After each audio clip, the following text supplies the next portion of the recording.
বড় শিল্পী হলে কি হবে, বাট অহংকারটা এখনো জন্মায়নি।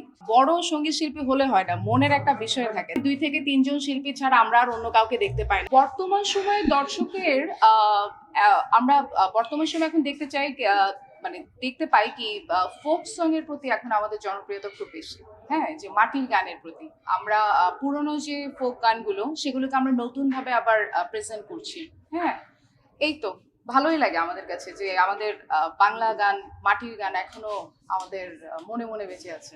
এটি বললে এটি শেখার একটি বিষয় আছে। যেমন আমি শানুজির সাথে যখন ডুয়েট সং করতে গিয়েছি, আমি কিন্তু একজন অপরিচিত শিল্পী। ইন্ডিয়ায়, কলকাতায় আমায় চেনে না কেউ।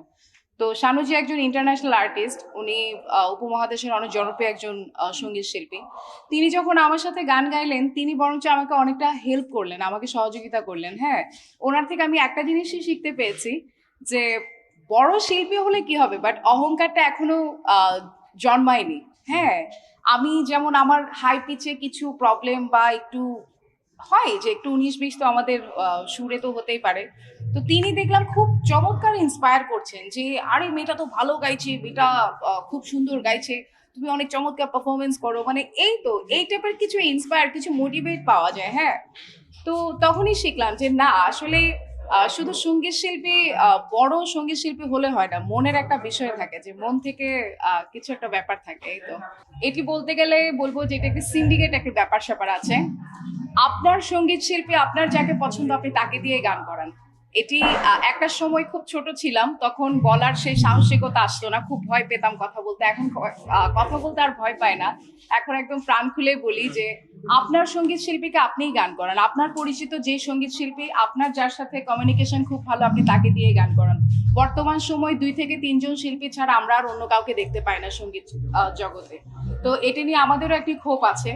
তো আমাদেরও কষ্ট আছে, কেন আমরা কি ভালো গান গাই না?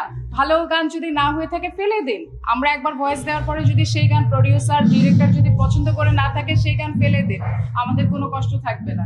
বাট একটা অ্যাটলিস্ট একটু সুযোগ হলে দেওয়া দরকার, আমার যেটা মনে হয়। তো নতুনত্বর একটা ছোঁয়া আনা দরকার। এটি আমি নিজে এটির শিকার হয়েছি, কারণ 2018 সনে আমার হাইরে হাইরে যখন রিলিজ করি, 2017 সনে, তো এটি পেপার পত্রিকায় লেখালেখি হয়েছে যে সঙ্গীত শিল্পী কিভাবে নাচানাচি করতে পারে। এখন দেখি সঙ্গীত শিল্পীরা নেচে গেয়ে আইটেম সং করছে।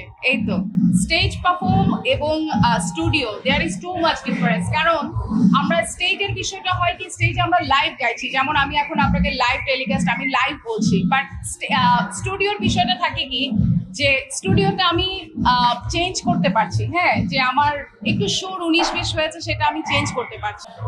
সবাই বেলি আফরোজের জন্য দোয়া করবেন, এবং আমরা নতুন প্রজন্মে যারাই গাইছি, প্লিজ প্লিজ প্লিজ সবার গান শুনতে হবে, বিবেচনা করতে হবে যে কে কেমন গাইছে। বেলি আফরোজের সঙ্গে থাকুন, গানের সঙ্গে থাকুন, বাংলা গানের সঙ্গে থাকুন। ধন্যবাদ সবাইকে।